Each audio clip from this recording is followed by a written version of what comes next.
The U.S. Defiance hung like a delicate crystal against the obsidian backdrop of deep space, its hull a testament to humanity's most audacious design philosophy.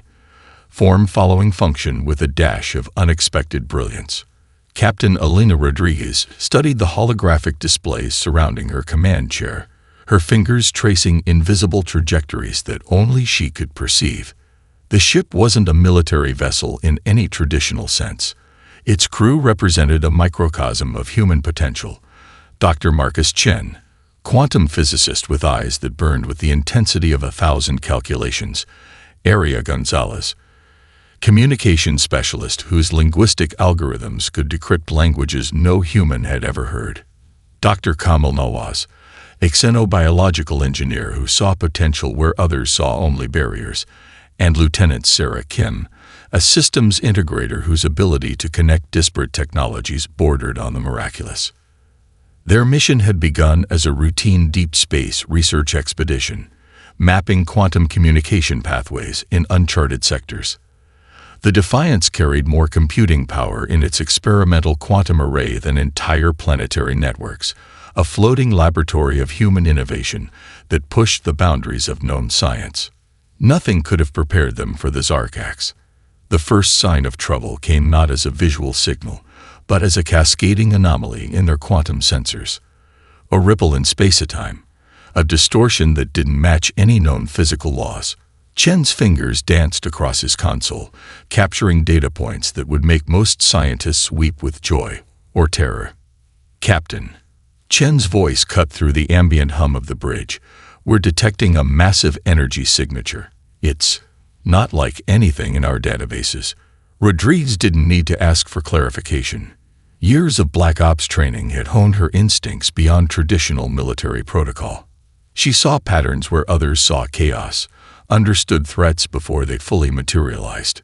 The Zarkax vessel materialized like a nightmare given form, impossibly large, constructed with a geometric precision that defied organic design.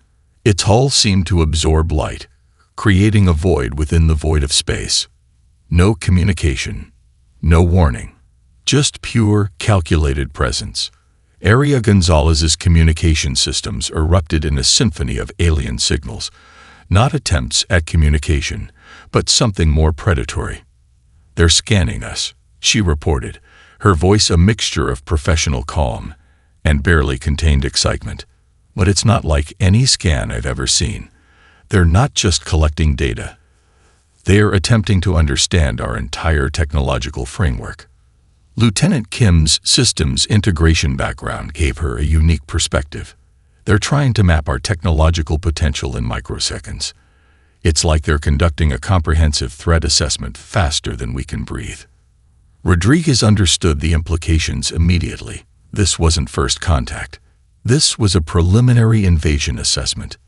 The experimental quantum communication array, originally designed to push the boundaries of interstellar communication, suddenly became their most critical piece of equipment.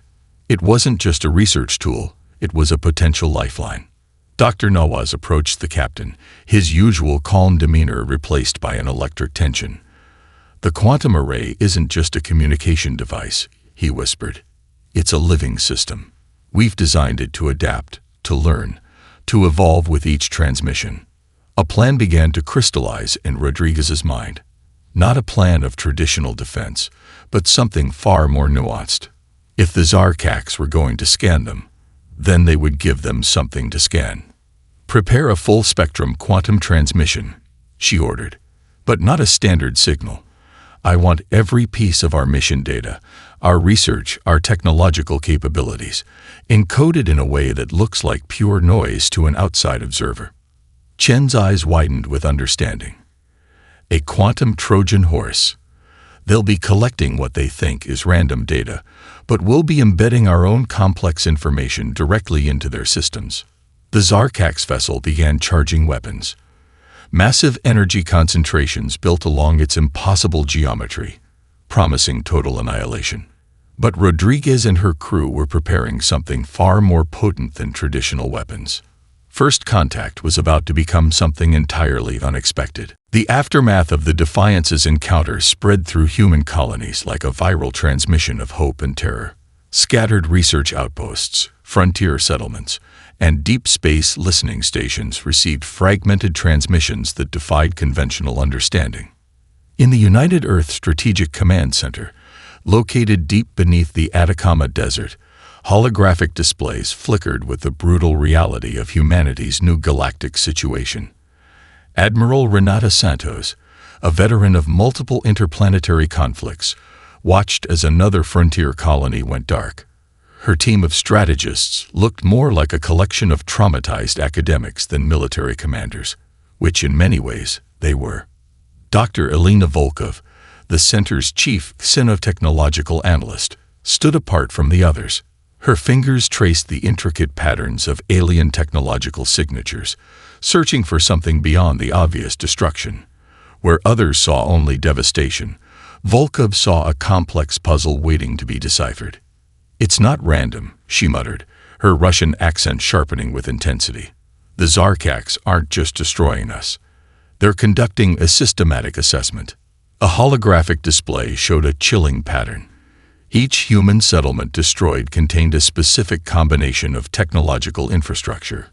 Research stations with cutting-edge quantum computing, communication hubs with experimental signal processing, manufacturing centers developing novel material sciences.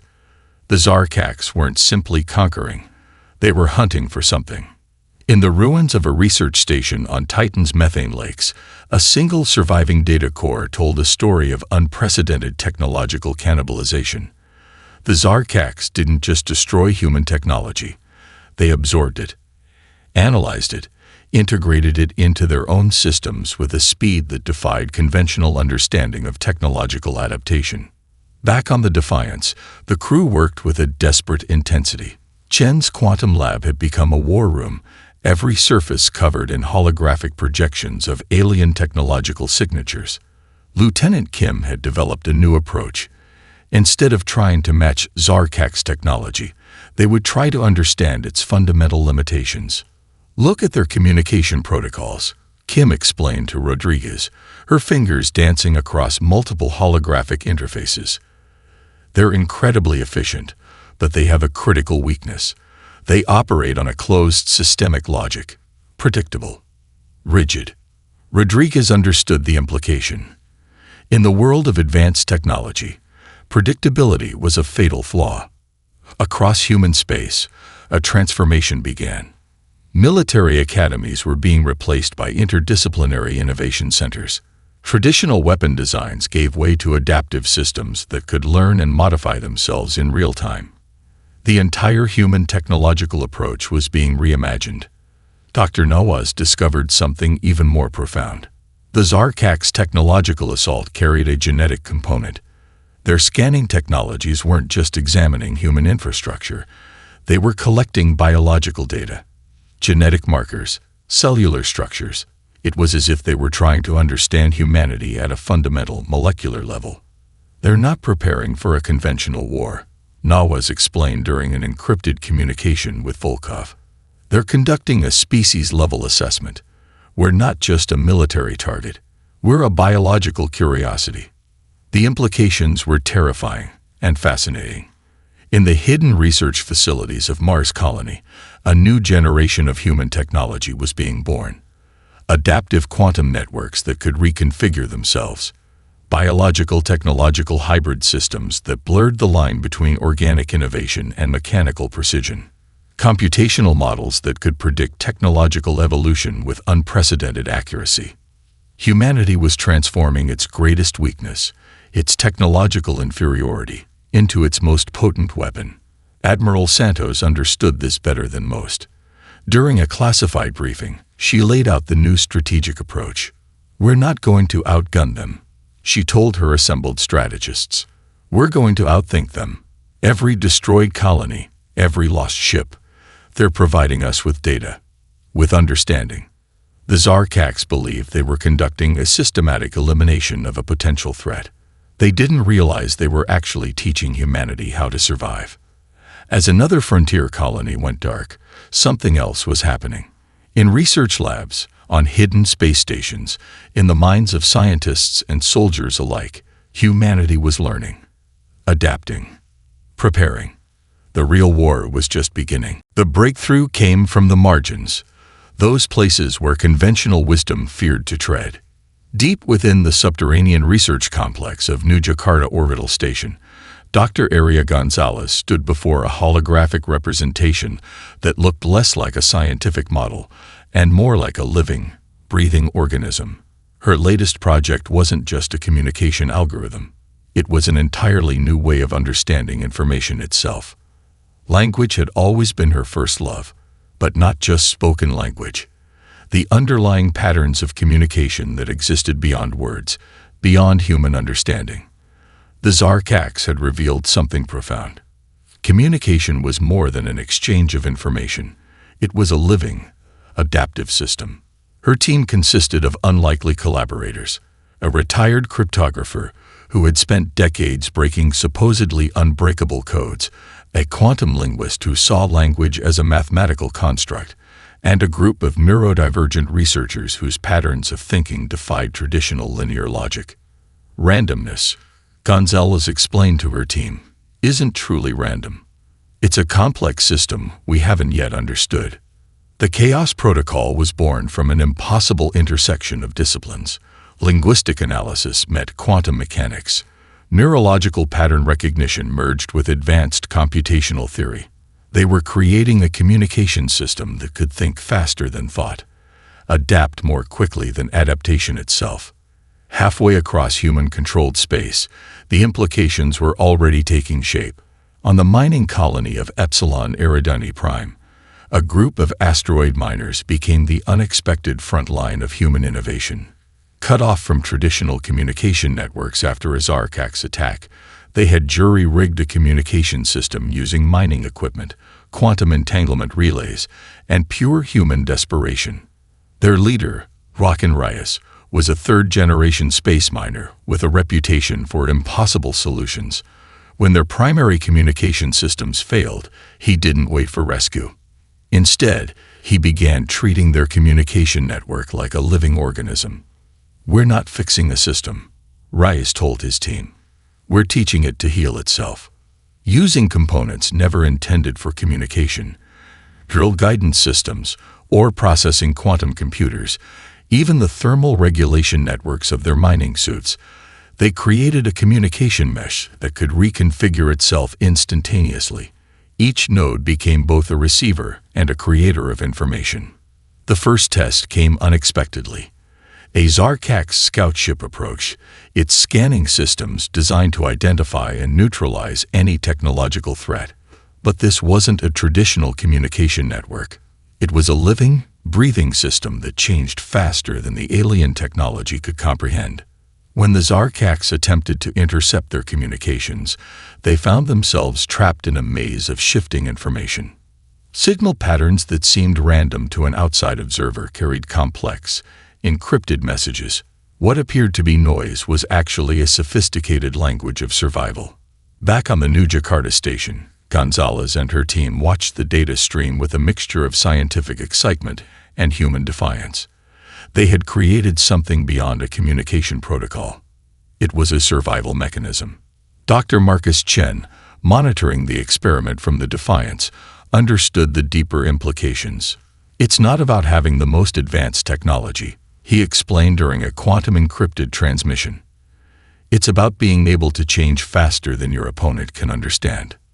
The military strategists were slow to understand. Traditional warfare depended on predictable systems, on clear lines of communication, and defined battle spaces. But this new approach was something else entirely. It transformed every human settlement, every ship, every piece of infrastructure into a potential adaptive node. A Zarkax intelligence analysis would later describe the human communication network as a pathogenic information system, a description that was both terrifyingly accurate and a profound compliment. Captain Alina Rodriguez watched the initial test results from the Defiance's bridge. The quantum communication array, once a piece of experimental research equipment, was now a weapon more potent than any traditional armament. "We're not just fighting," she said quietly to her crew. "We're evolving." The universe watched. The Zarkax prepared for another assault, and humanity continued to transform, becoming something entirely unexpected. The Zarkax detention facility was a marvel of xenoengineering, a space station that existed between dimensions, its walls constructed from metamaterials that could shift molecular density at will. Prisoners weren't just contained, they were systematically broken, their very consciousness analyzed and catalogued. Dr. Imani Okoro hadn't planned to be a prisoner. Her research into neuroplasticity and cognitive resilience had made her a prime target for Zarkax study. Captured during a routine research expedition, she found herself in a place designed to deconstruct the human mind. What the Zarkax didn't understand was that Imani had spent her entire career studying the art of mental adaptation. The detention center held 47 human prisoners, scientists, soldiers, engineers, and explorers. Each represented a different approach to survival. Where traditional military training might have demanded resistance, these prisoners understood something far more profound. Survival was an act of continuous reinvention. Their first breakthrough came through an unlikely source. Rafael Martinez, a former deep-sea maintenance engineer, began mapping the detention facility's environmental systems using nothing more than observations and a makeshift communication system developed from the threads of his prison uniform and the condensation on the walls. "Every system has a weakness," Martinez would whisper during their clandestine communications. "Not a physical weakness, a narrative weakness." Imani understood immediately. The Zarkax didn't just rely on physical containment. Their entire interrogation methodology was built on a fundamental assumption of psychological predictability. Humans, they believed, could be understood, categorized, and ultimately controlled. They were wrong. The prisoners began a subtle form of psychological warfare that defied all conventional understanding. During interrogations, they would provide information that was simultaneously true and false, quantum-like responses that existed in multiple states of reality. Their stories shifted, their memories became fluid, their very sense of identity became a weapon. One Zarkax interrogator, designated Z-73, found itself increasingly frustrated. Its advanced neural mapping technologies couldn't penetrate the prisoner's mental defenses. What appeared to be resistance was actually something far more complex, a form of cognitive martial arts that transformed every attempt at psychological invasion into a counterattack. Lieutenant Sarah Kim, another prisoner, had spent years studying cross-cultural communication systems. She began to decode the Zarkax's own communication patterns, identifying the fundamental assumptions that drove their interrogation techniques. "They see information as a linear system," Kim explained to her fellow prisoners during a carefully coded communication. "But human consciousness is a network. Unpredictable. Adaptive." Their plan wasn't escape. It was something far more dangerous. They would turn the detention facility into a Trojan horse. Piece by piece, they began to understand the station's underlying systems. Martinez's environmental mapping combined with Kim's communication insights and Imani's neurological expertise created a holistic understanding of their prison that went beyond physical space. The breakthrough came during what the Zarkax considered a routine psychological assessment. As the alien interrogators believed they were extracting information, the prisoners were actually uploading complex computational patterns into the station's core systems. Each prisoner became a living, breathing computational node.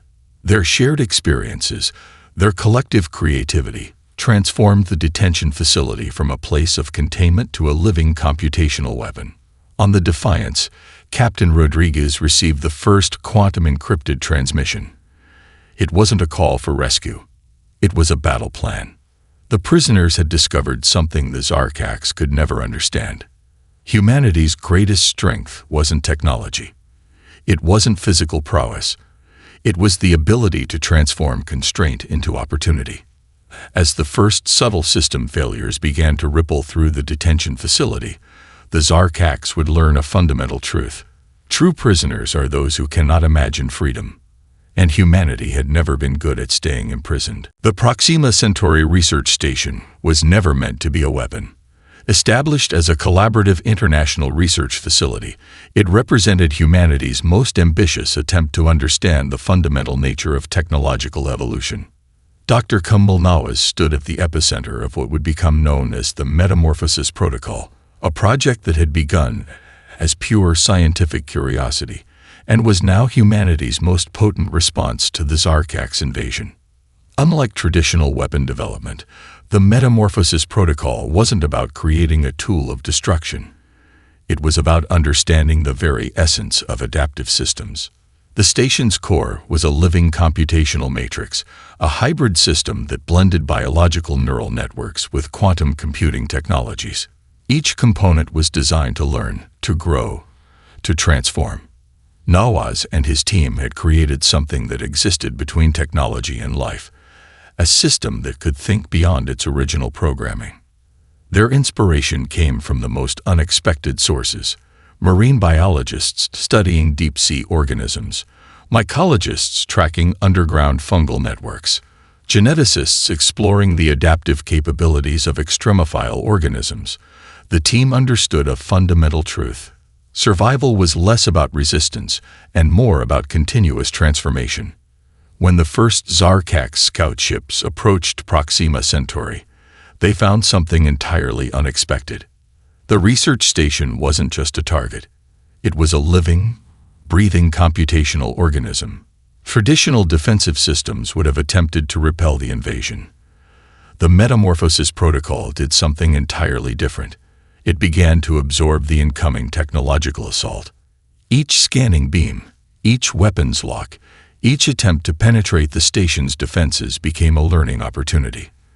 The station's systems didn't just defend, they evolved in real time, taking the Zarkax's own technological approach and transforming it into something entirely new. Lieutenant Aria Gonzalez, monitoring the engagement from a quantum-shielded communication hub, watched in a mixture of scientific wonder and tactical excitement. The station wasn't fighting. It was communicating in a language of pure technological adaptation. "They're not seeing us as we are," Nawaz explained during a compressed quantum transmission. "They're seeing us as we could be." The Zarkax assault became a catalyst for an unprecedented technological transformation. What began as an attack turned into the most comprehensive technological exchange in galactic history. Pieces of Zarkax technological infrastructure began to integrate with the station's systems, not through conquest, but through a process more akin to cellular fusion. Computational nodes that had been designed for destruction found themselves repurposed, their fundamental purpose rewritten by the station's adaptive matrix. Captain Rodriguez received real-time data streams that defied conventional understanding. The Proxima Centauri research station was becoming something beyond a defensive installation. It was a living proof of humanity's potential for transformation. Dr. Elena Volkov, analyzing the data from her strategic command center, understood the deeper implications. "We're not just defending," she transmitted to Rodriguez. "We're demonstrating an entirely new approach to technological existence." The Zarkax fleet found itself confronting a target that refused to be defined. Traditional weapon systems became obsolete. Scanning technologies returned nothing but shifting, incomprehensible data patterns. What had begun as an invasion became a moment of first true communication. Nawaz watched as the station's systems continued to evolve, absorbing technological inputs, transforming them, creating something entirely new with each passing moment. The Metamorphosis Protocol was more than a defensive strategy. It was a philosophical statement about the nature of technological existence. "We are not what we are," Nawaz whispered to himself, watching the computational matrix pulse with an almost living energy. "We are what we can become." As the last Zarkax scout ships retreated, something fundamental had changed. The universe had just witnessed a new form of technological life being born, and humanity was just getting started. The Zarkax Stellar Concordance, their most sacred administrative hub, hung in space like a massive crystalline network, a testament to millennia of technological supremacy. Its central processing core was considered impenetrable, a computational nexus that had coordinated the subjugation of countless civilizations. They never anticipated a weapon of pure cultural complexity. Commander Miguel Santos had once been a cultural anthropologist before becoming a strategic warfare specialist. His team represented humanity's most unconventional combat unit, a group that understood conflict was more about communication than destruction. Their weapon wasn't a traditional military asset. It was a multi-layered computational transmission that functioned like a living cultural virus. The transmission began as a seemingly random burst of information. To Zarkak's scanning systems, it appeared to be nothing more than technological noise. But each layer carried a different type of information: historical narratives, mathematical theorems, artistic expressions, genetic memory sequences, quantum probability matrices. It was a symphonic attack of pure human complexity. The first breach occurred in the most unexpected way. Cultural databases began to destabilize. The Zarkak's administrative systems, built on millennia of rigid hierarchical understanding, couldn't process the multidimensional nature of human cultural expression. Historical records became fluid. Mathematical proofs transformed into artistic expressions. Genetic memory sequences rewrote administrative protocols. The entire Zarkak's computational infrastructure began to experience what could only be described as a collective existential crisis. Dr. Elena Volkov watched the transmission's progress from her quantum communication hub. "We're not attacking their systems," she explained to her team. "We're introducing them to the concept of possibility." Each computational node of the Zarkak system became a point of potential transformation. Where they expected linear response, they encountered a network of infinite potential. Their most secure systems became conduits for a type of cultural and technological cross-pollination they had never imagined possible. The symphonic transmission carried something beyond information. It carried the essence of human potential, the ability to reimagine, to transform, to exist beyond predetermined limitations. Fragments of human culture began to integrate into the Zarkak systems. A mathematical theorem would suddenly be accompanied by a musical composition. An administrative protocol would be rewritten with the emotional complexity of a personal narrative. Genetic memory sequences would introduce concepts of individual agency that were entirely foreign to the Zarkak's collective consciousness. On the Defiance, Captain Rodriguez understood the deeper strategy. This wasn't about conquest. It was about communication at its most fundamental level. "We're teaching them how to dream," she said quietly to her bridge crew. The Zarkak's leadership found themselves confronting a fundamental existential challenge. Their entire understanding of technological and cultural supremacy was being dismantled, not through violent conflict, but through a type of informational empathy. Entire administrative sectors began to fragment and then spontaneously reorganize. The rigid hierarchical structure of Zarkak society started to develop unexpected points of flexibility. Computational nodes that had been designed for absolute control began to develop what could only be described as curiosity. Commander Santos watched the transmission's progress with a mixture of scientific precision and human wonder. "We're not destroying their system," he transmitted to Rodriguez. "We're helping it evolve." The Zarkak's stellar concordance, once a symbol of galactic domination, became something else entirely: a living network of potential, a computational ecosystem that was learning to understand the concept of individual imagination. As the final layers of the transmission integrated, something extraordinary happened. The Zarkak systems didn't collapse. They transformed.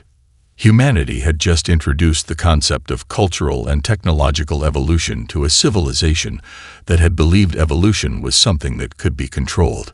The universe watched and learned. The communication chamber was neither human nor Zarkak's. It existed in a liminal space, a quantum-entangled realm where language transcended traditional boundaries of communication. Captain Elena Rodriguez stood at the center of what would become the most significant conversation in galactic history.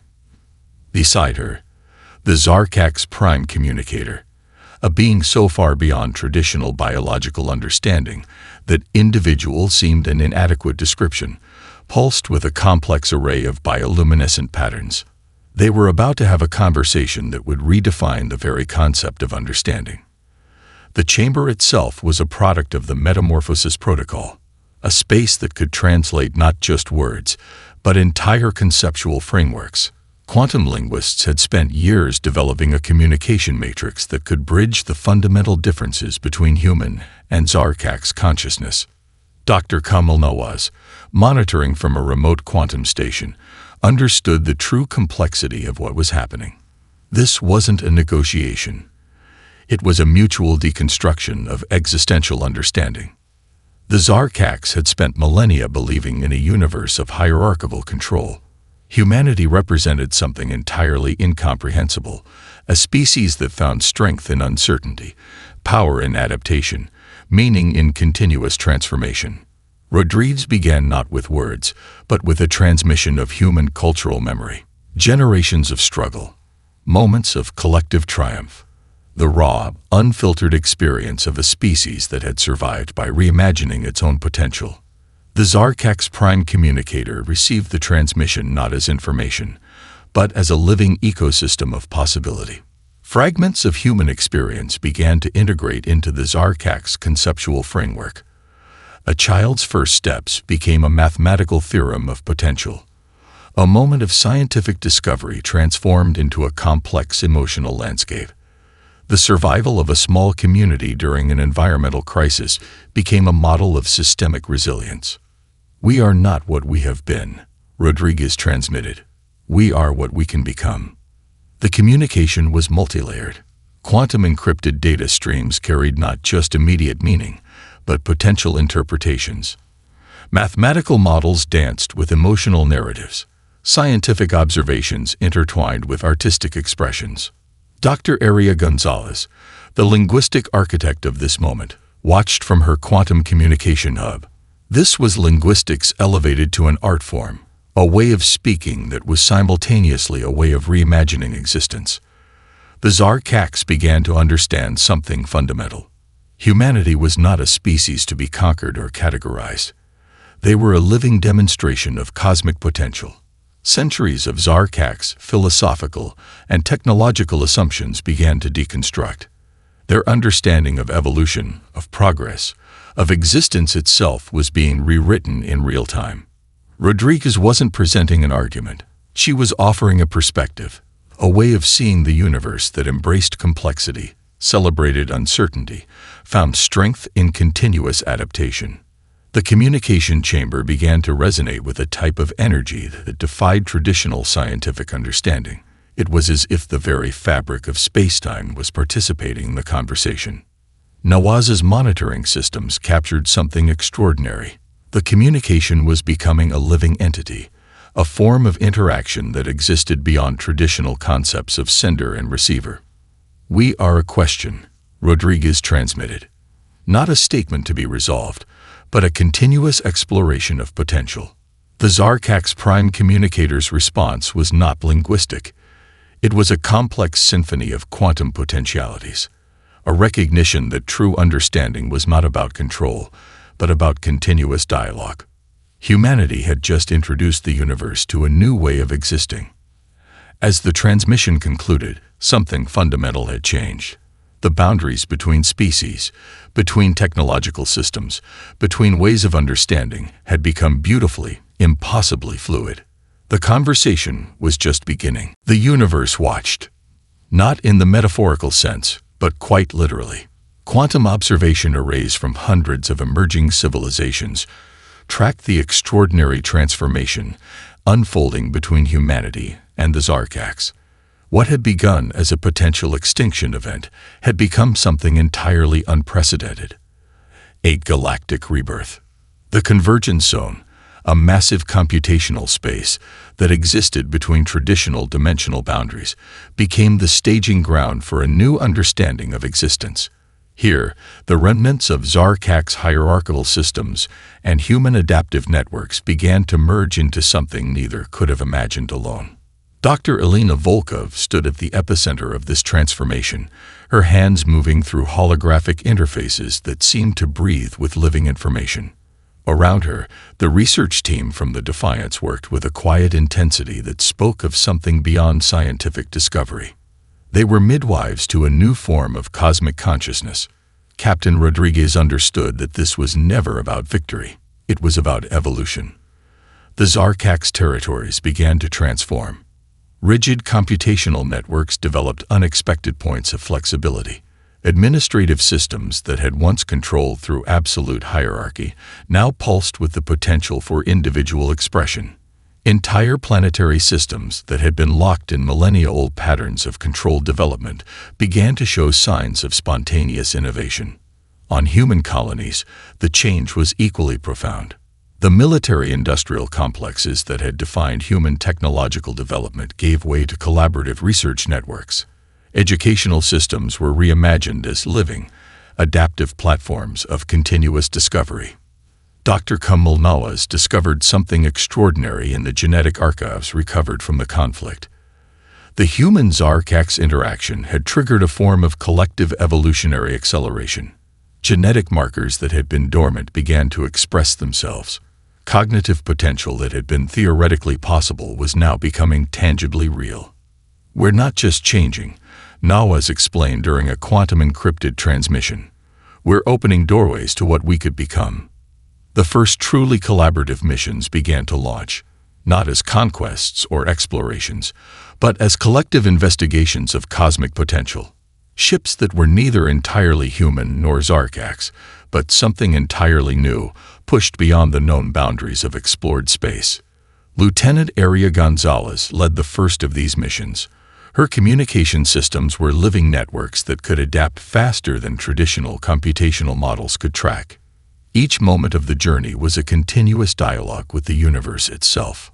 The conflict that had threatened human extinction became the catalyst for a galactic transformation.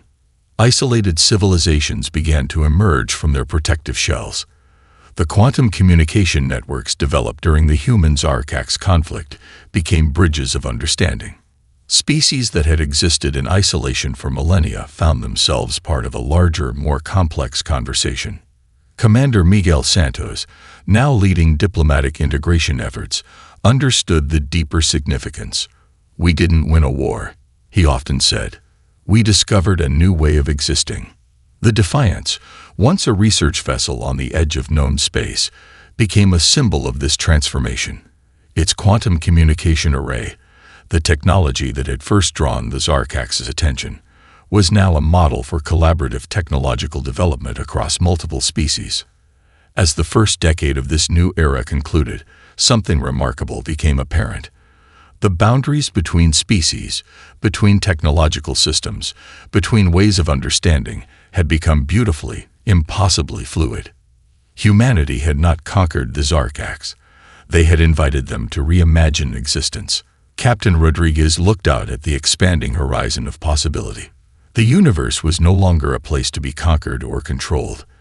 It was a continuous conversation of potential. And they were just beginning to understand the first words.